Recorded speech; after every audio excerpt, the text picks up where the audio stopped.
ഇത്രയും tough task ചെയ്താണ് അവിടെ. ഭൂമിയുടെ മുകളിൽ നിന്ന് 1/2 കിലോമീറ്റർ താഴ്ചയിലും അവിടുന്ന് 14 കിലോമീറ്റർ ഭൂമിയുടെ ഉള്ളിലുമായിരുന്നു ഈ ടണൽ. അപ്പം ആദ്യത്തെ 2-3 ദിവസം ഫോൺ റിങ് ചെയ്തു. ഭാരത് ബെൻസ് എന്ന ലോറിയുടെ GPS കറക്റ്റ് ലൊക്കേറ്റ് കരയിൽ തന്നെയാണ് കാണിച്ചത്. പല എവിഡൻസും ഇതെല്ലാം അതിൻ്റെ എല്ലാം കോപ്പീസാണ്. ഇത്ര മനുഷ്യജീവൻ രക്ഷിച്ചതിൻ്റെ ബോഡി റിക്കവറിൻ്റെ ഓപ്പറേഷൻസിൻ്റെ 10-30ഓളം സർട്ടിഫിക്കറ്റ്സ് ആണ്. നമ്മൾ ചെയ്യുന്നത് മറ്റുള്ള അറിയണം, മനസ്സിലായില്ല. അപ്പോൾ കൂട്ടുകാർ പറഞ്ഞു ഇത് അങ്ങനെ ഹൈഡ് ചെയ്യേണ്ട, അപ്പോൾ രഞ്ജിത്ത് ചെയ്യുന്ന റിസ്ക് അറിയണം. ചെയ്യുന്നവർക്ക് അതിൻ്റെ ബുദ്ധിമുട്ട് അറിയത്തുള്ളൂ. ഒരു വീട്ടിൽ ഇരുന്ന് അല്ലെ ഫേസ്ബുക്കിൽ നിന്ന് കമൻറ്റ് ഇടുന്നവർക്കോ എന്നാൽ TV ഇരുന്ന് കാണുന്നവർക്കോ ഇതിൻ്റെ ബുദ്ധിമുട്ടോ ഇതിൻ്റെ പ്രയാസമോ എന്തുമാത്രം ജീവൻ പണയം വെച്ചും എന്തുമാത്രം രക്തം വെള്ളമാക്കി ചെയ്യുന്ന ഓപ്പറേഷൻസ് ആർക്കും മനസ്സിലാക്കാൻ സാധിക്കുന്നില്ല.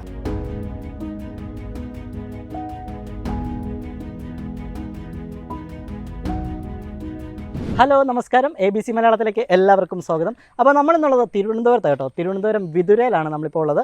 അപ്പോൾ ഇന്ന് നമ്മൾ പരിചയപ്പെടാൻ വന്നിരിക്കുന്നത് ഒരു സൂപ്പർ സ്റ്റാറിനെയാണ്. ഒരു റിയൽ ലൈഫ് സൂപ്പർ സ്റ്റാറാണ്. ഇദ്ദേഹത്തിൻ്റെ പേര് പറഞ്ഞാൽ നിങ്ങൾക്ക് ഒരു പക്ഷേ അറിയായിരിക്കും. നമ്മൾ 2018 കേരളത്തിൽ ഫ്ലഡ് ഉണ്ടായപ്പോഴും അതുപോലെ കവളപ്പാറ ദുരന്തങ്ങളൊക്കെ ഉണ്ടായപ്പോഴും പട്ടാളത്തിനൊപ്പം പോലീസിനൊപ്പം മുൻപന്തിൽ നിന്ന് രക്ഷാപ്രവർത്തനം നടത്തിയ ഒരു സാധാരണക്കാരനായ ഒരു ചെറുപ്പക്കാരനായ ഒരു ആളുണ്ടായിരുന്നു. പേര് രഞ്ജിത്ത് ഇസ്രായേൽ. അത് നമ്മളിന്നുള്ളത് രഞ്ജിത്ത് ഇസ്രായേലേട്ടനൊപ്പമാണ്. അദ്ദേഹത്തിൻ്റെ വീടാണ് നമ്മുടെ ബാക്കിൽ കാണുന്നത്. അപ്പോൾ അദ്ദേഹത്തിൻ്റെ വിശേഷങ്ങളും കാര്യങ്ങളൊക്കെ അറിയാൻ വേണ്ടിയാണ് നമ്മളിന്ന് വന്നിരിക്കുന്നത്. അപ്പോൾ നമുക്ക് കൂടുതൽ വിശേഷങ്ങളും കാര്യങ്ങളൊക്കെ അറിയാൻ വേണ്ടി അങ്ങോട്ടേക്ക് പോവാം. നമസ്കാരം. അപ്പോൾ ദാ വരുന്നത് നമ്മുടെ real super star Ranjith Israel. അങ്ങനെ പറഞ്ഞതിന് കുഴപ്പമുണ്ടോ? അപ്പോൾ ചേട്ടാ, എന്താണ് പുതിയ പരിപാടികളെ കാര്യങ്ങളൊക്കെ പുതിയ എന്ത് ലക്ഷ്യത്തിലേക്കാണ് ഇപ്പോൾ പോയിക്കൊണ്ടിരിക്കുന്നത്? കാര്യങ്ങളൊക്കെ എങ്ങനെയാണ് പറയാമോ? ഇല്ല, അങ്ങനെ പ്രത്യേകിച്ച് ലക്ഷ്യമൊന്നുമില്ല. ഇവിടെ കൃഷിയും കാര്യങ്ങളും പിന്നെ അനുബന്ധ ഒരു മേൽനോട്ടമൊക്കെ ആയിട്ട് ഇങ്ങനെ പോകുന്നു. പിന്നെ എന്തെങ്കിലും അത്യാവശ്യമായിട്ട് എന്തെങ്കിലും ഡിസാസ്റ്റർ ദുരന്ത സ്ഥലത്തേക്ക് പോകാനുണ്ടെങ്കിൽ ഉടനടി കോൾ വന്നാൽ പോകും. സൈനിക ഒരു മിലിറ്ററി ഓഫീസർ ആകണം, പിന്നെ കമാൻഡോ വിങ്ങിലേക്ക് മാറണം എന്നുള്ളൊരു ആഗ്രഹം ഉണ്ടായിരുന്നു. ഇന്ത്യൻ ആർമിയുടെ എന്താ പറയുക, ഒരു മെയിൻ ഒരാളല്ലേ ഇപ്പോൾ? അതിലേറ്റവും കൂടുതൽ സന്തോഷിക്കുന്നത്. കാരണം അവരുടെ ഫ്ലൈറ്റിലൊക്കെ അവർ പ്രത്യേക അനുമതി എടുത്ത് അങ്ങനെ ഒരു സിവിലിനെ കൊണ്ടുപോകുമ്പോഴത്തേക്ക് പ്രത്യേകം അങ്ങനെ ഒരു ചാൻസ് കിട്ടുമ്പോഴത്തേക്ക് വളരെയധികം സന്തോഷമാണ്. അവരുടെ മിലിറ്ററി എയർക്രാഫ്റ്റ് കയറാൻ പറ്റുന്നു, അവരോടൊപ്പം ഓപ്പറേഷൻ ചെയ്യാൻ പറ്റുന്നു, അവരുടെ പ്രശംസാപത്രം വാങ്ങാൻ പറ്റുന്നതും ഒക്കെ അതൊരു ഏറ്റവും വലിയൊരു സന്തോഷം, ഏറ്റവും വലിയ അനുഗ്രഹമായിട്ടാണ് കാണുന്നത്. അതുപോലെ ഏറ്റവും കൂടുതൽ ചേർത്ത് പിടിക്കുന്നതും ഈ ഇന്ത്യൻ ആർമി ഓഫീസേഴ്സും ഇന്ത്യൻ സൈന്യം തന്നെയാണ്. അവരോടൊപ്പം ആണ് കൂടുതലും ദുരന്ത സമയങ്ങളും ഓപ്പറേഷൻ ചെയ്യുന്നത് ഇന്ത്യൻ ആർമിക്കൊപ്പമാണ്. ഇന്ത്യൻ ആർമിക്കും പിന്നെ NDRFനൊപ്പമാണ് കൂടുതലും ചെയ്യുന്നത്. ഇപ്പം നമ്മൾ നിലവിൽ എത്ര ദുരന്തങ്ങളിൽ പങ്കെടുത്തിട്ടുണ്ട്? എത്ര സംഭവങ്ങൾ? ഇതൊക്കെ എട്ടോളം ദേശീയ ദുരന്തങ്ങൾ പങ്കെടുത്തിട്ടുണ്ട്. ഇപ്പോൾ വയനാട് ഒരു ദേശീയ ദുരന്തത്തിൻ്റെ ഇത് തന്നെയാണ് വരുന്നത്. അത്രത്തോളം അങ്ങനെ കേന്ദ്രം പ്രഖ്യാപിച്ചിട്ടില്ലെങ്കിലും അത്രത്തോളം ടഫായിട്ടുള്ള ദുരന്തമായിരുന്നു. പിന്നെ കർണാടക ഷിരൂർ അതൊന്നും ഒരു ദേശീയ ദുരന്തമായിട്ടല്ല, ഒരു നോർമൽ ഒരു ദുരന്തമായിട്ട് അതിനെ സബായിട്ട് ക്ലാസ് ചെയ്യുന്നത്. പിന്നെ ഇപ്പോൾ അവസാനം ചെയ്തൊരു ദുരന്തം ടഫെന്ന് പറഞ്ഞാൽ ഇപ്പം 2 മാസമാണ് പോയിട്ട് വന്നത്. തെലങ്കാന നഗർ കുർണൂൾ ഡിസ്ട്രിക്റ്റിലെ ഒരു 44 കിലോമീറ്റർ ദൈർഘ്യമുള്ള ഒരു തുരങ്കം. അതിൽ 14 കിലോമീറ്ററിൽ എത്തിയപ്പോഴത്തേക്ക് ടണൽ ഇടിഞ്ഞു വീഴുകയും 8 തൊഴിലാളികൾ, അതിൽ 4 എഞ്ചിനീയർമാർ ഉൾപ്പെടെ 8 തൊഴിലാളികൾ അതിനകത്ത് പെടുകയും ചെയ്തായിരുന്നു. അപ്പോൾ ഒരു 55 ദിവസം നീണ്ട ഓപ്പറേഷനായിരുന്നു. അപ്പം കഴിഞ്ഞ 2 ദിവസം മുമ്പാണ് അവിടുത്തെ തെലങ്കാന ഗവൺമെൻറ് ചീഫ് സെക്രട്ടറിയുടെ പ്രശംസാപത്രമൊക്കെ ഉള്ളിൽ വീട്ടിൽ ഇരിപ്പുണ്ട്, എല്ലാം കാണാം എല്ലാം. പിന്നെ വയനാട് ദൗത്യവുമായി ബന്ധപ്പെട്ട് 2 യുവാക്കൾ രക്ഷിച്ചിരുന്നു. അതിനായിട്ട് ബന്ധപ്പെട്ട് കേരള ഇൻസ്പെക്ടർ ജനറൽ ഓഫ് പോലീസിൻ്റെ പ്രശംസാപത്രം കിട്ടി. എല്ലാം ഈ അടുത്തിടയ്ക്ക് കിട്ടി 2 എല്ലാം കൂടെ 30ഓളം Indian army, Indian navy, Kerala പോലീസിൻ്റെ പിന്നെ സെൻട്രൽ ഫോഴ്സസിൻ്റെ കളക്ടർമാർ, ചീഫ് സെക്രട്ടറി ഉൾപ്പെടെ ഏകദേശം 28-30ഓളം കമൻഡേഷൻ പ്രശംസാപത്രങ്ങൾ ഉണ്ട്, കയ്യിൽ കിട്ടിയിട്ടുണ്ട്. ശരിക്കും പറഞ്ഞാൽ സെർച്ച് ആൻഡ് റെസ്ക്യൂ ഒന്നും അങ്ങനെ ഒന്നും മനസ്സിലൊന്നും ആദ്യമേ ഒന്നുമില്ലായിരുന്നു. 2013 ഉത്തരാഖണ്ഡ് ക്ലൗഡ് ബസ്റ്റിംഗ് നിലവിൽ ഇന്ത്യയിലുണ്ടായ ഏറ്റവും വലിയ ദുരന്തമാണ്. 10,000-നും 15,000-നും ഇടയ്ക്ക് പേര് മരിച്ച കറക്റ്റ് റെക്കോർഡ്സ് ഇപ്പോഴും ഒന്നും ഉത്തരാഖണ്ഡ് ഗവൺമെൻറ്റിന് ഇല്ല. 2013 ജൂൺ ജൂലൈ മാസം നടന്ന ക്ലൗഡ് ബസ്റ്റിംഗ് ആ ഒരു സംഭവത്തോടെയാണ് ഒരു സെർച്ച് ആൻഡ് റെസ്ക്യൂ എന്നൊരു ഫീൽഡിലേക്ക് ഇങ്ങനെ യാദൃശ്യമായിട്ട് എത്തിപ്പെടുന്നത്. യഥാർത്ഥ മനസ്സിലാഗ്രഹം കമാൻഡോ ആകണം, ഒരുപാട് വെപ്പൺസൊക്കെ ഉപയോഗിച്ച് പഠിക്കണം, ചെറുതിലോട്ട് തോക്കാനുള്ള ഇതാണ് ആർമിയായിട്ട് റിലേറ്റഡ് ആയിട്ടുള്ള മിലിറ്ററി ആയിട്ട് റിലേറ്റഡ് ആയിട്ടുള്ള സംബന്ധിച്ച് അതിനെക്കുറിച്ച് വായിക്കുകയും പഠിക്കുകയും അല്ല അതിനെക്കുറിച്ചുള്ള കാണുകയൊക്കെ ആയിരുന്നു കൂടുതൽ താല്പര്യം. പിന്നെ സെർച്ച് ആൻഡ് റെസ്ക്യൂ എന്നാൽ ഇങ്ങനെ കഠിനമായി വർക്കും ചെയ്യുന്നതും ഒരു ഇത്രയും ഇങ്ങനത്തെ ഒരു ടഫ് ചെയ്യുന്നതെല്ലാം ആർമി അല്ലെങ്കിൽ NDRF പോലെ തന്നെയാണ്. അപ്പോൾ ഇതും ഒരു വാർ ഫീൽഡ് എന്ന രീതി പോലെ തന്നെ ഏറ്റവും വലിയൊരു ഇത് ജീവൻ രക്ഷിക്കുക അല്ലെങ്കിൽ ഉറ്റവരുടെ ഒരു ബോഡി എടുത്ത് കൊടുക്കുക. അപ്പോൾ മനുഷ്യൻ്റെ അല്ലാതാകട്ടെ, മൃഗങ്ങളുടെ പക്ഷിമൃഗാദികളുടെ അല്ലെങ്കിൽ കന്നുകാലികളുടെ അവരുടെ ജീവൻ രക്ഷിച്ചാൽ പോലെ ഏറ്റവും വലിയ മഹത്തരമായ ഒരു കാര്യമെന്നാണ് ഞാൻ വിശ്വസിക്കുന്നത്. തീർച്ചയായിട്ടും അത് തന്നെയാണ് ജീവൻ രക്ഷിക്കുക എന്നുള്ളത്. സത്യം പറഞ്ഞാൽ ഒരു പ്രതിഫലം പോലും പ്രതീക്ഷിക്കാനാണ് ഈ ഒരു പരിപാടി ചെയ്യുന്നത്. പ്രതിഫലം ജീവൻ പണയം വെച്ചിട്ട് പലരും വിചാരിച്ചിരിക്കുന്നതെല്ലാം പ്രതിഫലം കിട്ടുന്നുണ്ട്. ഒരുപാട് കാര്യങ്ങൾ ഇന്ത്യൻ ആർമി സപ്പോർട്ട് ചെയ്തിട്ടുണ്ട്. വയനാട് ദുരന്തത്തിന് ശേഷം അവർ ഇത് എൻ്റെ വീടല്ല, ശരിക്കും പറഞ്ഞാൽ എൻ്റെ വീടല്ല, ആശ്രയത്തിൽ നിൽക്കുന്ന വീടാണ്. അപ്പോൾ അവരുടെ വീട്ടിലെ കാര്യങ്ങളും സ്വന്തമായിട്ട് വീട് ഉള്ളത് കുട്ടനാടുകാരാണ്. അവിടെ ഒരു വീടാണത്. അത് ഇച്ചിരി വെള്ളം കയറുന്നതൊക്കെയാണ്, വെള്ളം കയറുന്നതും കാര്യങ്ങളൊക്കെ പുഴയുടെ തീരത്ത് തന്നെയുള്ള വീടാണ്. ഇത് ആശ്രയത്തിലാണ്. ഞാൻ ഇവിടെ നിന്നാണ് ജനിച്ച് വളർന്ന് പഠിച്ചത്. 10+2 പിന്നെ എന്നാ LNCP സായിലാണ് ഡിഗ്രിക്ക് ജോയിൻ ചെയ്തത്. പിന്നെ റെസ്ക്യൂ കോഴ്സുകൾ ചെയ്ത് പറഞ്ഞാൽ കാശ്മീരിലും ചെയ്ത്, പിന്നെ കളക്ടർ അതിലെ മാഡൊക്കെ ഇനിഷ്യേറ്റീവ് ചെയ്തിട്ട് ഗോവ സെൻട്രൽ ഗവൺമെൻറ് ഇൻസ്റ്റിറ്റ്യൂട്ട് ഗോവയിലുണ്ട്. അവിടെ നിന്നാണ് ഈ ഡൈവിങ് അണ്ടർ മറ്റേ see rescue squad, life saving techniques അങ്ങനെ കുറേ കോഴ്സുകൾ പഠിച്ച് തീർത്തത്. അപ്പോൾ ഒരു ആശ്രയത്തിൽ നിൽക്കുന്ന വീടാണ്. ചെറുതിലോട്ട് ഇവിടെ തന്നെയാണ്. അപ്പോഴത്തേക്ക് ചെറുതിലോട്ട് വേറെ താഴെ വീട്ടിലാണ്. പിന്നെ കുറച്ച് കഴിയുമ്പോൾ നമ്മൾ ഇങ്ങോട്ട് മാറുന്നതല്ല. പിന്നെ നമ്മുടെ ഈ സംരക്ഷണവും കാര്യങ്ങൾ ചെയ്യുന്ന കൃഷിയെല്ലാം കാര്യങ്ങളെല്ലാം ഈ ബോഡി ഇൻട്രസ്റ്റിനെല്ലാം വളരെ ഇഷ്ടമാണ്. പിന്നെ ഞാൻ ചെയ്യുന്ന കാര്യങ്ങൾക്കെല്ലാം അവിടെ ഒരു സപ്പോർട്ടീവാണ്. താല്പര്യം കാര്യങ്ങളെല്ലാം തന്നെയുണ്ട്.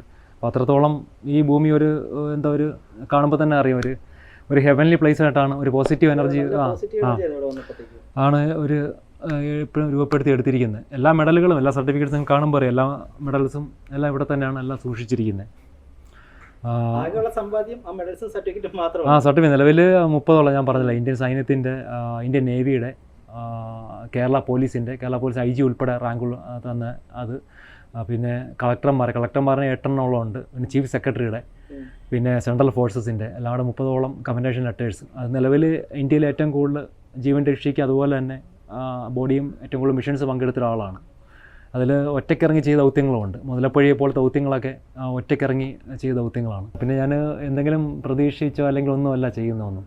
എന്തെങ്കിലും ആരും കിട്ടുമോ അല്ലെങ്കിൽ മെഡൽസ് കിട്ടുമോ ഒന്നുമല്ല. ഞാൻ ഇപ്പം ചെയ്തതിൻ്റെ പകുതി കമൻഡേഷൻസ് മാത്രമേ കിട്ടിയിട്ടുള്ളൂ. ബാക്കിയെല്ലാം തരുന്നെങ്കിൽ വാങ്ങിക്കും. ഇപ്പം തന്നെ തെലങ്കാന ഗവൺമെൻറ് ലേറ്റസ്റ്റ് ആയിട്ട് വന്നാൽ അവിടെ നിന്നെല്ലാം സ്പെഷ്യൽ അവർ കഴിഞ്ഞിട്ട് ആ ഗവൺമെൻറ്റിൻ്റെ ഒരു സൽക്കാരം കഴിഞ്ഞ് പ്രത്യേകമായിട്ട് അവർ ചീഫ് സെക്രട്ടറി ഇത്രയും സേവനം കണ്ടിട്ട് അവർ ഇത്രയും ടഫ് ടാസ്ക് ചെയ്തതാണ്. അവിടെ ഏറ്റവും ടഫായിട്ടുള്ള 14 കിലോമീറ്റർ, ഭൂമിയുടെ മുകളിൽ നിന്ന് 1/2 കിലോമീറ്റർ താഴ്ചയിലും അവിടുന്ന് 14 കിലോമീറ്റർ ഭൂമിയുടെ ഉള്ളിലുമായിരുന്നു ഈ ടണൽ.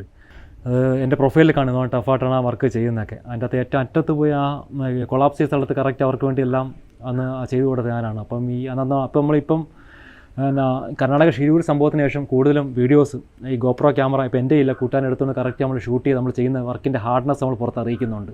ടഫ്നെസ് നമ്മൾ എടുക്കുന്ന ഏറ്റവും കൂടുതൽ എന്താ പറയുന്നത് തെറ്റിദ്ധരിക്കപ്പെടുകയും ഏറ്റവും കൂടുതൽ ചേട്ടൻ പേഴ്സണലി വിഷമിക്കുകയും ചെയ്ത ഒരു ദുരന്തമായിരുന്നല്ലേ ഷിരൂർ ദുരന്തം? ഷിരൂർ ദുരന്തമാണ് ഏറ്റവും കൂടുതൽ തെറ്റിദ്ധരിക്കപ്പെട്ടതും ഏറ്റവും വിഷമം ഉണ്ടായതും. കാരണം അതിലൊക്കെ പറഞ്ഞ ഒരുപാടുണ്ട്. അതിൽ പറഞ്ഞു കഴിഞ്ഞാൽ നിങ്ങൾ തന്നെ ആദ്യം കേട്ടായിരുന്നു. എല്ലാ അർജുൻ്റെ അമ്മയാണേലും കാര്യങ്ങളും 2 ദിവസം മൊബൈൽ ഫുൾ റിങ് ചെയ്തും അത് ശരിയായിരുന്നു. അവർ കരയിൽ കിടന്ന സാധനം തന്നെയാണത്. വീണ്ടും അതിലേക്ക് പോകുന്നില്ല, വീട്ടിലേക്ക് പോകാനോ കാര്യങ്ങളോ ഇന്ന് ആഗ്രഹിക്കുന്നില്ല. ഇതുപോലെ ഒരു നെഗറ്റീവ് എനിക്ക് ഇമ്പാക്റ്റ് ഉണ്ടാക്കിയതാണ്. കാരണം കൃത്യമായിട്ടുള്ള ഞാൻ എടുത്ത് ചാടി ചെയ്തതൊന്നുമല്ല, എല്ലാ കാര്യം കൃത്യത തന്നെയായിരുന്നു. കാരണം ഇത്രയധികം പ്രതീക്ഷിക്കാണ് പോയത്. 1 രൂപ പ്രതീക്ഷിക്കാണ് ഞാൻ പോയി ചെയ്യുന്നതെല്ലാം. ഇവിടുന്ന് അന്ന് കഴിഞ്ഞ ജൂലൈ 16 നടക്കുന്നതാണ്. ഇപ്പോഴും ഓർമ്മയുണ്ട്. ഇവിടെ നിൽക്കുമ്പോഴത്തേക്കാണ്, കൃഷിപ്പണിയായിട്ട് നിൽക്കുമ്പോഴത്തേക്ക് ഇതുപോലെ മുണ്ടക്കൂടുത്ത് നിൽക്കുമ്പോഴത്തേക്കാണ് ഇങ്ങനെ കോള് വരുന്നത്. 19 ഞാൻ ഒരു 20 എത്തുന്നത്. അതായത് സംഭവം നടന്ന 5-ാം ദിവസം വൈകിട്ടാണ് ഷിരൂർ തന്നെ എത്തുന്നത്. ഞാൻ അന്ന് പോയ ടിക്കറ്റും കാര്യങ്ങളും ഇപ്പോഴും സൂക്ഷിക്കുന്നുണ്ട്. കാരണം നമ്മൾ പോയതിൻ്റെ കാര്യങ്ങളും അതിൻ്റെ ഒരു ചെയ്ത വർക്കിൻ്റെയും അതിൻ്റെ പോയ രേഖകളെല്ലാം എല്ലാ മിഷൻ്റെ കാര്യങ്ങളും കൃത്യമായിട്ട് ഫയൽ സൂക്ഷിക്കുന്ന ഒരാളാണ്. 5-ാം ദിവസമാണ് അവിടെ എത്തിയത്. അപ്പം ആദ്യത്തെ 2-3 ദിവസം ഫോൺ റിങ് ചെയ്തു. ഭാരത് ബെൻസ് എന്ന ലോറിയുടെ GPS കറക്റ്റ് ലൊക്കേറ്റ് കരയിൽ തന്നെയാണ് കാണിച്ചത്.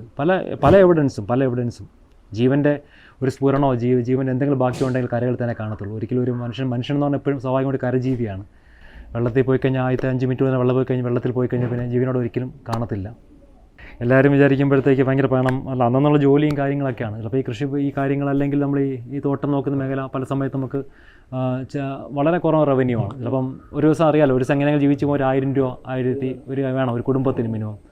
ദിവസങ്ങളൊക്കെ ഒരു 500 താഴേക്ക് ചിലപ്പം നമുക്ക് കിട്ടത്തുള്ളൂ. വളരെ ബുദ്ധിമുട്ടാണ്. അപ്പോഴത്തേക്ക് ഈ മെഷീൻ 2 വാളുണ്ട്, മരം മുറിക്കാനും ടഫായിട്ടുള്ള ഏറ്റവും പൊക്കത്തുള്ള കുറച്ച് ദൂരോട്ടുള്ള വർക്കാണ് കൂടുതൽ എടുക്കുന്നത് ഞാൻ കാരണം അപ്പായും മമ്മിയും കൂടുതൽ ആഗ്രഹിച്ച് അല്ലെങ്കിൽ പഠിച്ചൊരു നമ്മൾ ഓഫീസർ റാങ്കിലേക്ക് എത്തണമെന്നുള്ളതാണ്. അവർക്ക് ഈ സാധാരണ പണി ചെയ്യുന്നൊരു താല്പര്യമില്ല. പിന്നീട് ഇതുപോലെ കമൻഡേഷൻസും IPS IAS ഓഫീസേഴ്സ് പിന്നെ ചീഫ് സെക്രട്ടറി അങ്ങനെ ഉള്ള ആൾക്കാരിൽ നിന്നൊക്കെ ഇങ്ങനെ അവാർഡ് പലരും വീട് സന്ദർശനം ഇപ്പം തന്നെ ആർമിയുടെ ഹൈ ഓഫീസേഴ്സൊക്കെ വന്നിട്ടുണ്ടായിരുന്നു. വീട്ടിലൊക്കെ വന്നതും അവരുടെ കൂടെയൊക്കെ വന്നതെല്ലാം ഉണ്ട്. അപ്പോൾ അവർ വന്ന് സമ്പാദ്യമുള്ള അവരൊക്കെ വന്ന് പറഞ്ഞാൽ അവരൊക്കെ വന്നൊരു മോട്ടിവേഷൻ വീട്ടുകാർക്ക് കൊടുത്ത് ഒരു രഞ്ജിത്ത് അതെന്ന് വെച്ചാൽ ഒരു വലിയൊരു അവർ തന്നെ അവർക്ക് വീട്ടുകാർ പറഞ്ഞു കൊടുത്ത്. കാരണം നിങ്ങൾ മോൻ ചെയ്യുന്ന കാര്യങ്ങൾ അത് ഏറ്റവും വലിയൊരു അത് ആർമി ഓഫീസേഴ്സ് തന്നെ വായിന്ന് തന്നെ അവർ വീട്ടുകാർ കേട്ടതാണത്. കാരണം അതൊക്കെ നമുക്കൊരു വലിയൊരു വലിയൊരു അപ്രീസിയേഷൻ വീട്ടിൽ വന്ന് തന്നെ പറഞ്ഞ കാര്യങ്ങളാണ്. ഷിരൂർ സംഭവത്തിലെ കാര്യത്തിലാണെങ്കിൽ പോലും ഒരിക്കലും ഒരു എടുത്തുള്ള തീരുമാനം ഒന്നും ആയിരുന്നില്ല ഒരു വർക്കിലും. കാരണം 12-14 വർഷമായിട്ട് ഈ സെർച്ച് റെസ്ക്യൂ ആൻഡ് റിക്കവറി ഫീൽഡിലുണ്ട്. ഒരു സ്ഥലത്തും അങ്ങനെ എടുക്കുന്ന ഒരു തീരുമാനമല്ല. അപ്പോൾ ഇതൊന്നും ഈ എന്തെങ്കിലും നെഗറ്റീവ് കമൻറ്റ് ഇടുന്നവർക്കോ അല്ലെങ്കിൽ സോഷ്യൽ മീഡിയയെങ്കിൽ അല്ല ഇസ്രായേൽ എന്ന പേരുള്ളതുകൊണ്ട് അതിനെ ആക്രമിക്കാൻ നിൽക്കുന്നവർക്കോ ഒന്നും സത്യസന്ധമായിട്ടുള്ള കാര്യങ്ങൾ മനസ്സിലാക്കാൻ ശ്രമിക്കുന്നില്ല. അല്ലെങ്കിൽ എന്താണ് നമ്മുടെ ബാക്ക്ഗ്രൗണ്ട്, എത്ര വർഷമാണ് ഇതിന് ശേഷം. ഇപ്പോൾ കർണാടക ഭരിക്കുന്ന കോൺഗ്രസ് ഗവൺമെൻറ്റാണ്. അവിടെ വെച്ച് പറഞ്ഞ് കോൺഗ്രസ് ഗവൺമെൻറ് ഞാൻ രഞ്ജിത്ത് എതിർക്കുന്നതുകൊണ്ടാണ് അവിടെ ചെന്ന് മോശം പറഞ്ഞു. ഞാനിപ്പം പോയി ലാസ്റ്റ് ചെയ്ത് ചീഫ് സെക്രട്ടറി ഉൾപ്പെടെയുള്ള കമൻഡേഷൻ, അവിടുത്തെ മിനിസ്റ്ററിൻ്റെ കമൻഡേഷൻ, അവിടുത്തെ മുഖ്യമന്ത്രിയുടെ പ്രശംസ. ഇതൊരു തെലങ്കാന എന്ന് പറഞ്ഞാൽ കോൺഗ്രസ് ഭരിക്കുന്ന സംസ്ഥാനമാണ്. അവിടെ നിന്നാണ് എനിക്കിപ്പോൾ ലേറ്റസ്റ്റ് ആയിട്ട് കിട്ടിയ കമൻഡേഷൻസ് കിട്ടിയത്. എൻ്റെ വീടിൻ്റെ അകത്ത് തന്നെ ഇരിപ്പുണ്ട്. വളരെ ഒറിജിനൽ തന്നെ എൻ്റെ ഒറിജിനൽ പതിപ്പ് തന്നെ എൻ്റെ ഇരിപ്പുണ്ട്, എൻ്റെ കയ്യിൽ വന്നത് എൻ്റെ. പിന്നെ ഏറ്റവും അവസാനം അപ്പോൾ ഒരു രാഷ്ട്രീയത്തിനോ ഒരു മതത്തിനോ ഒരു കാര്യങ്ങൾക്കോ ഒന്നും എതിരല്ല. ഒരു പ്രത്യേകിച്ച് സെർച്ച് ആൻഡ് റെസ്ക്യൂ അല്ലെങ്കിൽ രക്ഷാപ്രവർത്തന ഇതിൽ രാഷ്ട്രീയമോ മതമോ ഒന്നും കലർത്തേണ്ട കാര്യമല്ല. ജീവൻ പണയം വെച്ച് അത്രയധികം സ്ട്രഗിൾ ചെയ്ത് കുടിച്ച മുലപ്പാൽ വെളിയിൽ വരുന്ന രീതിയിലുള്ള വർക്കാണ് അവിടെ കാഴ്ചവെച്ചാൽ മാത്രമേ ആ ഒരു വർക്ക് വിജയിപ്പിക്കാൻ, അല്ലെങ്കിൽ ഒരാളെ ജീവൻ രക്ഷിച്ചെടുക്കുക, അല്ലെങ്കിൽ ഒരു ബോഡി റിക്കവർ ചെയ്യാമെന്ന് പറഞ്ഞാൽ ഹൈ ടാസ്ക്കാണ്. ചെയ്യുന്നവർക്ക് അതിൻ്റെ ബുദ്ധിമുട്ട് അറിയത്തുള്ളൂ. ഒരു വീട്ടിൽ ഇരുന്ന് അല്ലെ ഫേസ്ബുക്കിൽ നിന്ന് കമൻറ്റ് ഇടുന്നവർക്കോ അല്ലെങ്കിൽ TV ഇരുന്ന് കാണുന്നവർക്കോ ഇതിൻ്റെ ബുദ്ധിമുട്ടോ ഇതിൻ്റെ പ്രയാസമോ എടുക്കുന്നതിൻ്റെ എന്തുമാത്രം ജീവൻ പണയം വെച്ചും എന്തുമാത്രം രക്തം വെള്ളമാക്കി ചെയ്യുന്ന ഓപ്പറേഷൻസ് ആർക്കും മനസ്സിലാക്കാൻ സാധിക്കുന്നില്ല. ഇങ്ങനെ തോന്നുന്നു. എന്തായാലും ചേട്ടാ, നമുക്ക് ഇപ്പൊ ചേട്ടനെ ഈ പറഞ്ഞ പോലെ വിമർശിച്ച ആളുകൾക്ക് എല്ലാവർക്കും വേണ്ടിയിട്ട് നമ്മുടെ ചേട്ടൻ ലക്ഷങ്ങൾ വരെയുള്ള സമ്പാദ്യമൊക്കെ നമുക്കൊന്ന് കാണാൻ, കാരണം അത് കാണിച്ചു കൊടുക്കണം. കാരണം എന്ന് വെച്ചാൽ ചേട്ടന് ലക്ഷങ്ങൾ സമ്പാദ്യം ഈ പറഞ്ഞ പോലെ പേരിനും പെരുമയ്ക്കും വേണ്ടിയൊക്കെ ചെയ്യുന്നത്, അല്ലെങ്കിൽ ഇഷ്ടംപോലെ സമ്പാദ്യമുണ്ട് എന്നൊക്കെയല്ലേ പറഞ്ഞു. അതൊന്ന് കാണിച്ചു കൊടുത്താലോ? ചേട്ടന്റെ സമ്പാദ്യം, ലക്ഷങ്ങളുടെ സമ്പാദ്യമൊക്കെ നമുക്കൊന്ന് കാണിച്ചു കൊടുക്കാം. ഇതെല്ലാം സർട്ടിഫിക്കറ്റ്സ്. ഇതിപ്പോൾ ഇൻസ്പെക്ടർ ജനറലിൻ്റെ 2 പേരെ ജീവനോടെ തന്നെ രക്ഷിച്ചതിൻ്റെ. ഇവിടെ സൂചിപ്പാൽ ആരും ഇറങ്ങിയിട്ടില്ലായിരുന്നു. അപ്പം കേരള പോലീസിൻ്റെ ഫസ്റ്റ് ഞാനാണ് ഇറങ്ങുന്നത്. പിന്നെ ഹൈ ആൾട്ടിറ്റ്യൂഡ് മൗണ്ടറിംഗ് യൂണിറ്റാണ് ചെയ്തതിൻ്റെ എൻ്റെ ഇൻസ്പെക്ടർ ജനറൽ പോലീസിൻ്റെ.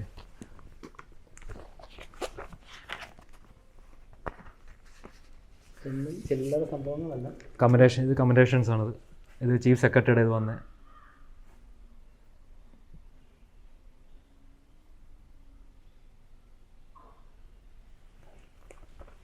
കർണാടക ഇത് തെലങ്കാന ഗവൺമെൻറ്റിൻ്റെ തെലങ്കാന ഗവൺമെൻറ് ചീഫ് സെക്രട്ടറിയുടെ ഇതാണ് വന്നത്. ഇപ്പം പിന്നെ ഇതെല്ലാം കമൻഡേഷൻസ് കിട്ടിയാണ് ഇന്ത്യൻ ആർമിയുടെയും എല്ലാം ഒരു കെട്ടായിട്ട് തന്നെ എല്ലാം ഉണ്ട്. ഇതെല്ലാം അതിൻ്റെ എല്ലാം കോപ്പീസാണ്. ഇത്ര മനുഷ്യജീവൻ രക്ഷിച്ചതിൻ്റെ ബോഡി റിക്കവറിൻ്റെ ഓപ്പറേഷൻസിൻ്റെ 10-30 സർട്ടിഫിക്കറ്റ്സാണ് എല്ലാം ഇരിക്കുന്നത്. ലേറ്റസ്റ്റ് ആയിട്ട് വന്നതാണ്, ഏറ്റവും അടുത്ത് വന്നതാണ് ഇപ്പം IG ഇൻസ്പെക്ടർ ജനറൽ പോലീസിൻ്റെയും തെലങ്കാന ഗവൺമെൻറ് ചീഫ് സെക്രട്ടറിയുടെയും 2 കമൻഡേഷൻസ് ലേറ്റസ്റ്റ് കഴിഞ്ഞ ആഴ്ച വന്നതാണ് രണ്ടും. അതുൾപ്പെടെ ഇപ്പോൾ 30ഓളം മേളിലായി, 30ഓളം കമൻഡേഷൻസും തന്നെയായി. അപ്പം ഇദ്ദേഹത്തിൻ്റെ സമ്പാദ്യം നമ്മൾ പറഞ്ഞാൽ ഇതാണ്. അല്ല, 1 രൂപ പോലും ഇദ്ദേഹം എന്താ പറയുന്നത് ഒരു പ്രതിഫലം വാങ്ങാറില്ല. പ്രതിഫലം വാങ്ങുന്നില്ല. അതെ, ഏറ്റവും അവിടെ പോയി ഏറ്റവും റിസ്ക്കുള്ള കാലത്താണ്, ആരും ഇറങ്ങാത്ത സ്ഥലത്താണ്. ഇപ്പോൾ ആരും ഇറക്കാത്ത ഒരു സ്ഥലത്തിലാണ് അപ്പോൾ രക്ഷിച്ചാണ് ഇപ്പം ഇൻസ്പെക്ടർ ജനറൽ സാറിൻ്റെ കിട്ടിയത്. ഇപ്പം അതുപോലെ ചീഫ് സെക്രട്ടറി എന്ന് പറഞ്ഞാൽ അന്ന് കുറേ അധികം നല്ല എല്ലാ ഫോഴ്സും വന്നു, ഇന്ത്യ ആർമി എല്ലാം വന്നു. ഏറ്റവും ടോപ്പ് മോസ്റ്റ് 14th കിലോമീറ്ററിൻ്റെ ഏറ്റവും അവസാനം ഇടിയ സ്ഥലത്തേക്ക് പോയി എൻ്റെ ആ കമ്പനിക്ക്, ആ ടണലിൻ്റെ കമ്പനിക്ക് ഫുള്ള് അതിൻ്റെ ഡീറ്റെയിലും അതിനുള്ള റിക്കവറി എല്ലാം പ്രോസസ്സ് ചെയ്ത് കൊടുത്തത് അതെനിക്ക് ചെയ്യാൻ പറ്റിയത്.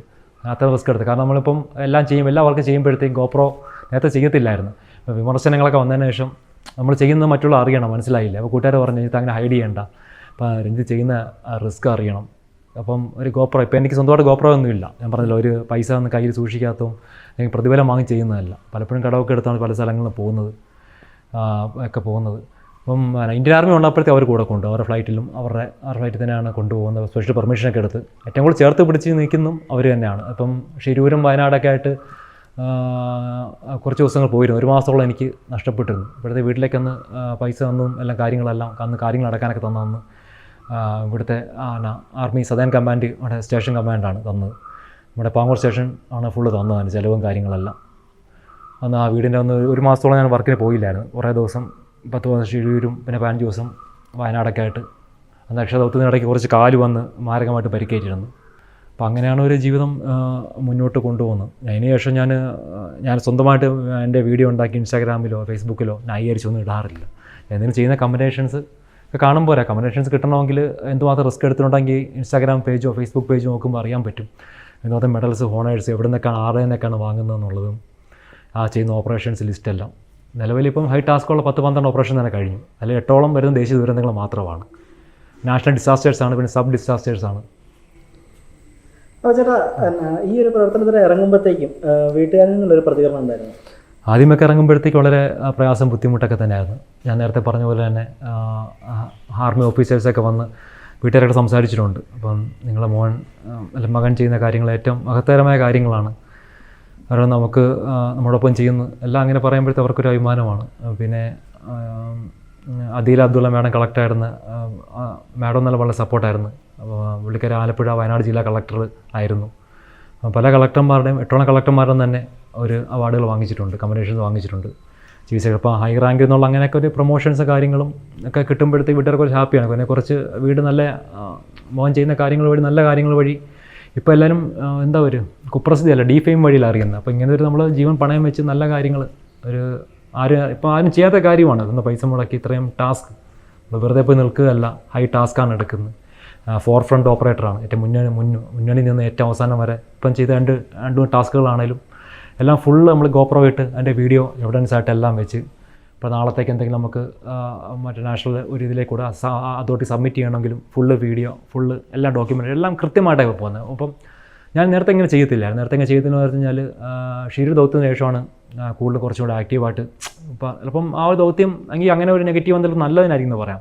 അപ്പോൾ എനിക്ക് പറഞ്ഞാൽ അങ്ങനെ അപ്പോൾ പലരും പറഞ്ഞിട്ട് അങ്ങനെ വന്ന് നന്നായി, കാരണം നീ വീഡിയോ എടുക്കുമ്പോൾ കുറേ നാഷണൽ ലെവലിലൊക്കെ അല്ലെങ്കിൽ കുറച്ച് നാളെ ഒരു അവാർഡൊക്കെ ശേഷം അല്ലെങ്കിൽ ഈ പ്രൈം മിനിസ്റ്റർ തലത്തിൽ പ്രസിഡന്റ് എത്തണമെങ്കിൽ ഈ വീഡിയോസൊക്കെ ആവശ്യമാണ്. അതിനുശേഷമാണ് ഞാൻ ഈ ഗോപ്രോയും കാല വീഡിയോസും കൂടുതലും നമ്മൾ എടുക്കുന്ന ടാസ്കിൻ്റെ എന്തുമാത്രം തീവ്രതയുണ്ട്, ആരൊക്കെ കടന്ന് എല്ലാ സ്ഥലത്തും നമ്മൾ ചെല്ലുന്നത്, എന്തുമാത്രം റിസ്ക്കാണ് എടുക്കുന്നത്, ആ സമയത്തുണ്ടാകുന്ന നമ്മുടെ ദേഹത്തിൻ്റെ പരിക്കുകൾ, അപ്പം പോകുന്ന വഴിയുടെ മറ്റപ്പുറത്തെ ടണലാണെങ്കിലും മൈൻ കനികളാണേലും ടണലിൻ്റെ ഇതാണേലും അല്ലെങ്കിൽ ഈ ബോർവെല്ലിൻ്റെ ഡീപ്പ് വെൽ പോലത്തെ ദൗത്യങ്ങളൊക്കെ ചെയ്യുമ്പോഴത്തേക്ക് ഇറങ്ങുന്ന റിസ്ക്, ഇപ്പോൾ ഇതെല്ലാം പൂർണ്ണമായിട്ട് നമ്മൾ വീഡിയോ ഷൂട്ട് ചെയ്തിപ്പം എല്ലാം ഡോക്യുമെൻ്റായിട്ട് വയ്ക്കാറുണ്ട്. എൻ്റെ കയ്യിലൊന്നും ഇല്ല ഈ സാധനം. പിന്നെ കടം ഇങ്ങനെ ഒരു ചില സമയങ്ങളിൽ നമുക്ക് ഇവിടെ എടുത്തുകൊണ്ട് പോകും, ഇല്ലെങ്കിൽ നമ്മൾ വാടകയ്ക്കൊക്കെ എടുത്താണ് ഞാൻ പോകുന്നത്. കാരണം ഇപ്പം അങ്ങനത്തെ ഒരു വീഡിയോ ഡോക്യുമെൻറ്റേഷൻ എല്ലാ കാര്യം കൃത്യമായിട്ടാണ് വളരെ പ്രോസസ്സോടെയാണ് പോകുന്നത്. ഇപ്പോൾ ആർക്കും കൊണ്ട് ഒരു രീതിയിലും ഒരു നെഗറ്റീവ് പറയാൻ ഉണ്ടാക്കാത്ത രീതിയിലുള്ള കറക്റ്റ് ഡോക്യുമെൻറ്റേഷനായിട്ടാണ് എല്ലാ കാര്യങ്ങളും ചെയ്തു പോകുന്നത്. വേറൊരു കുറച്ചായിട്ട് ചേട്ടനോട് ചോദിക്കാൻ വന്നിരിക്കുന്നു, ഈ ഇസ്രായേൽ എന്നുള്ളത് അച്ഛൻ്റെ പേര്? അല്ല, അതൊരു ഹോളി നെയിം. ശരിക്കും പറഞ്ഞാൽ ഒരു ഇസ്രായേൽ എന്നുള്ള ഒരു രാജ്യത്തിൻ്റെ പേരല്ല, അത് ബൈബിളിലേക്കും ജൂതന്മാരും ക്രിസ്ത്യാനിൻ്റെ ഒരു ഏഞ്ചൽ നെയിമാട്ട. ഏൽ എന്ന് പറഞ്ഞാൽ മിക്കായേൽ, ഇസ്രായേൽ എന്നൊക്കെ പറഞ്ഞാൽ ഏഞ്ചലിക് നെയിമാണ്. അങ്ങനെ ഒരു എല്ലാം ഒറിജിനൽ റെക്കോർഡ്സ് എല്ലാം കിടക്കുന്ന അങ്ങനെയാണ്. സർട്ടിഫിക്കറ്റ്സ് നോക്കി അറിയാം, എല്ലാത്തിലും കിടക്കുന്നത് തന്നെയാണ്, എല്ലാ രീതിയും കിടക്കുന്നത് തന്നെയാണ്. ചേട്ടൻ തന്നെ ഇട്ട പേരാണ്? അല്ല, ഇപ്പോൾ 2 ഇതുകൊണ്ട് നമ്മൾ പള്ളി നെയിമായിട്ട് ഇങ്ങനെ വന്നതാണ്, അങ്ങനെ വന്ന പേരാണ്. എല്ലാ റെക്കോർഡ്സിനും പാസ്പോർട്ട്, എല്ലാ കമ്പനേഷൻസിലും passport, Aadhaar, election commission card, ration card എല്ലാത്തിലും ആ പേര് തന്നെയാണ്, ഒറിജിനൽ പേര് അത് തന്നെയാണ്. എല്ലാ ഡോക്യുമെൻറ്റ്സ് സർക്കാരിൻ്റെ എല്ലാ ഇതിലും കിടക്കുന്ന ഔദ്യോഗിക പേര് അത് തന്നെയാണ്. എല്ലാവരും നിക് നെയിമായിട്ട് ഇട്ടിരിക്കുന്നതല്ല, എല്ലാത്തിലും ഔദ്യോഗിക ഒരു പേര് അത് തന്നെ, ഒഫീഷ്യലായിട്ട് കിടക്കുന്ന എല്ലാ സർട്ടിഫിക്കറ്റ്സും എല്ലാത്തിലും കിടക്കുന്ന അത് തന്നെയാണ്.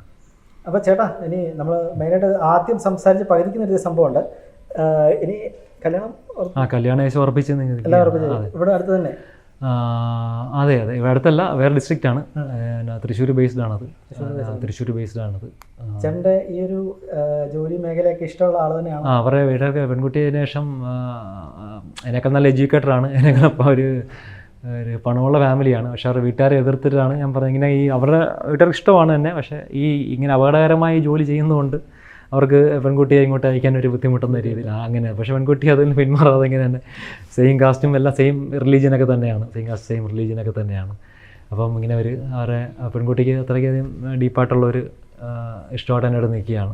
പുള്ളിക്കാർ ഇങ്ങോട്ട് അപ്രോച്ച് ചെയ്തതാണ്. ഞാൻ പറഞ്ഞില്ല, നമ്മൾ ഒരാളെ ഇപ്പോൾ നമ്മൾ ഈ ചെയ്യുന്ന വർക്ക് എല്ലാവർക്കും ഇഷ്ടമാവണമെന്നില്ല. ഒരു സിനിമ നടൻ്റെ അല്ലെങ്കിൽ ഒരു നടിയുടെ പരിപാടിയുടെ ഒരു ജോലിയല്ല നമ്മൾ ചെയ്യുന്നത്. അത്ര റിസ്ക്കും പലപ്പോഴും പല സ്ഥലങ്ങൾ പോകുമ്പോഴത്തേക്കും നമ്മുടെ ഒക്കെ രൂപങ്ങൾ തന്നെ മാറിപ്പോകുന്ന രീതിയിലുള്ള അവസ്ഥയാണ് പല സ്ഥലങ്ങളിലൊക്കെ ചെയ്യുന്നത്. കാരണം ഇത്രയും ടണലൊക്കെ ചെയ്യുമ്പോൾ തന്നെ ഉത്തരങ്ങൾ ചെയ്യുമ്പോഴത്തേക്ക് ദിവസങ്ങൾ നീണ്ട ഓപ്പറേഷനാണ്. തെലുങ്കാന ടണലൊക്കെ 55 ദിവസമാണ്, തുടർച്ചയായിട്ടുള്ള 55 ദിവസമാണ്. ഗ്യാപ്പ് വിട്ടുള്ളതല്ല, തുടർച്ചയായിട്ടുള്ള 55 ദിവസം നീണ്ട ഓപ്പറേഷൻ കഴിഞ്ഞൊക്കെ. അപ്പോൾ രൂപം കോലമൊക്കെ മാറും. അപ്പോൾ യഥാർത്ഥത്തിൽ നമ്മൾ അറിഞ്ഞുകൊണ്ട് നമ്മുടെ രൂപം അല്ലെങ്കിൽ വെളുപ്പോ കാര്യങ്ങളൊന്നും നമ്മുടെ ജീവിതം എന്താണ്, പച്ചയായ ജീവിതം എന്താണ്, അല്ലെങ്കിൽ നമ്മൾ ചെയ്യുന്നത് എന്താണ്, അത് അറിഞ്ഞ് ഉൾക്കൊണ്ട് വരുന്ന ഒരു പെൺകുട്ടിയാണ് എപ്പോഴും നല്ലത്. അത് ജീവിത അവസാനം വരെ എപ്പോഴും ഉണ്ടാവും. അപ്പം അങ്ങനെയുള്ള ഒരു പെൺകുട്ടി തന്നെയാണ് ഇപ്പോഴും കിട്ടിയിരിക്കുന്നത്, ദൈവം അനുഗ്രഹത്തോടെ പറഞ്ഞാൽ കിട്ടിയിരിക്കുന്നത്. അപ്പോൾ എന്തായാലും രഞ്ജിത്തേട്ടാ വളരെയധികം നന്ദിയുണ്ട് കേട്ടോ ഇത്ര നേരം. കാരണം എന്ന് വെച്ചാൽ ഉറങ്ങുന്ന സമയമായിരുന്നു, ഉറങ്ങുന്ന സമയത്ത് കാരണം നല്ല ക്ഷീണമുണ്ട്. കാരണം ആളുടെ ഊർജ്ജമൊന്നും അല്ല കേട്ടോ. കാരണം വെച്ചാൽ നിങ്ങൾക്കറിയാം അതുപോലെ എന്താ പറയുന്നത് പ്രവർത്തിക്കുന്ന ഒരാളാണ്. അപ്പോൾ അദ്ദേഹത്തിൻ്റെ ഉറക്കത്തിൽ രാവിലെ തുടങ്ങും, 4-5 മണി വരെ പണി തുടങ്ങും. അപ്പോൾ അദ്ദേഹത്തിൻ്റെ ഈ കാണുന്ന തോട്ടത്തിലാണ് ഇദ്ദേഹം പണിയുന്നത് അല്ലേ, ഈ എസ്റ്റേറ്റിലാണ് പണിയുന്നത്. അപ്പം രഞ്ജിത്ത് ഇസ്രായേൽ ആരായിരുന്നു ചോദിക്കുന്നവർക്ക് ഇത് പറയാനുള്ളത്. കാരണം ഇദ്ദേഹം ഒരു തൊഴിലാളിയാണ് അല്ലേ, അഭിമാനത്തോടെയാണ് നമ്മൾ പറഞ്ഞത് കേട്ടോ. ഇദ്ദേഹം ഒരു എസ്റ്റേറ്റ് തൊഴിലാളിയാണ്, എസ്റ്റേറ്റ് തൊഴിലാളിയുടെ മകനാണ്. അപ്പം എന്താ പറയുക, അദ്ദേഹം അത്രയും കഷ്ടപ്പാടുകളിൽ നിന്നാണ് ഈ ഒരു പ്രവർത്തനങ്ങളിലും കാര്യങ്ങളിലൊക്കെ പോകുന്നത്. കാരണം അതൊക്കെ ഇവിടെ വന്ന് ചേട്ടൻ്റെ സാഹചര്യമൊക്കെ കണ്ടപ്പോൾ ഞാൻ ഇതുപോലൊരു സാഹചര്യം പ്രതീക്ഷിച്ചൊന്നുമല്ല ഞാനും വന്നത്. എന്താ പറയുന്നത്, ആദ്യം ഈ വീടൊക്കെ കണ്ടപ്പോൾ ഞാൻ ഓർത്തു എന്താ പറയുന്നത് ചേട്ടൻ്റെ വീടാണ്, അപ്പോൾ അത്യാവശ്യം എന്താ പറയുന്നത് നല്ല ടോപ്പ് ലെവലുള്ള ഒരു ആളാണെന്നൊക്കെ വിചാരിച്ചു. അപ്പോൾ അത് കഴിഞ്ഞാണ് ചേട്ടൻ പറഞ്ഞത് തോട്ടം തൊഴിലാളികളാണ്, അവർക്ക് വേണ്ടി അങ്ങനെ ജീവിക്കുന്ന പഠിച്ചു വളർന്ന ഒരു സ്ഥലമാണ്. അപ്പോൾ അങ്ങനെ ഒരാളാണ് കേട്ടോ ഇത്. കാരണം ഇദ്ദേഹത്തെയൊക്കെ ആദരിക്കണം. കാരണം പറഞ്ഞാൽ ഇദ്ദേഹത്തിനൊക്കെ മുമ്പിൽ കണ്ണടയ്ക്കുന്ന കേരള ഗവൺമെൻറ്റിനോട് എന്ത് പറയാമെന്ന് സത്യം പറഞ്ഞാൽ അറിയില്ല. അപ്പം രഞ്ജിത്തേട്ടനെ പോലെയൊക്കെ ഇത്രയും വലിയ ദുരന്തങ്ങളിലൊക്കെ എന്താ പറയുക രക്ഷാപ്രവർത്തനം നടത്തുന്ന ആളുകളുടെ മുമ്പിൽ കണ്ണടയ്ക്കുന്ന സർക്കാരിനോട് എനിക്ക് സത്യം പറഞ്ഞാൽ എന്താ പറയുന്നത് ഒന്നും പറയാനില്ല. കാരണം വെച്ചാൽ അത് പ്രേക്ഷകർ തന്നെ പറയട്ടെ, നമ്മുടെ കമൻറ്റ് ബോക്സിൽ അതൊക്കെ സംഭവം കാണും. എന്തായാലും ചേട്ടാ വളരെയധികം നന്ദി. ഇനിയിപ്പം ഉടനെ തന്നെ കല്യാണമൊക്കെ ഉണ്ട്. അപ്പോൾ കല്യാണമൊക്കെ ആകുമ്പോൾ ഞങ്ങൾ വരും, ഉറപ്പായിട്ടും വരും. നല്ലൊരു ലൈഫായിട്ട് മുന്നോട്ട് പോവുക. അപ്പം എന്താ പറയുന്നത് നല്ലൊരു ജീവിതം ഇനി കിട്ടട്ടെ. കാരണം കേരള സർക്കാർ കണ്ടില്ലെങ്കിലും മറ്റുള്ള സർക്കാരൊക്കെ ഇപ്പോൾ തെലുങ്കാന സർക്കാരിന് അംഗീകാരമൊക്കെ കിട്ടി, മറ്റുള്ള സംസ്ഥാനങ്ങളിലെ ഗവൺമെൻറ്റൊക്കെ ചേട്ടനെ അംഗീകരിച്ചിട്ടുണ്ട്. അപ്പോൾ എവിടുന്നെങ്കിലും ചേട്ടന് നല്ലൊരു ജീവിതം അല്ലെങ്കിൽ നല്ലൊരു ലൈഫ് ഇനി മുന്നോട്ട് കിട്ടുമെന്ന് പ്രതീക്ഷിക്കുന്നു, ആശംസിക്കുന്നു.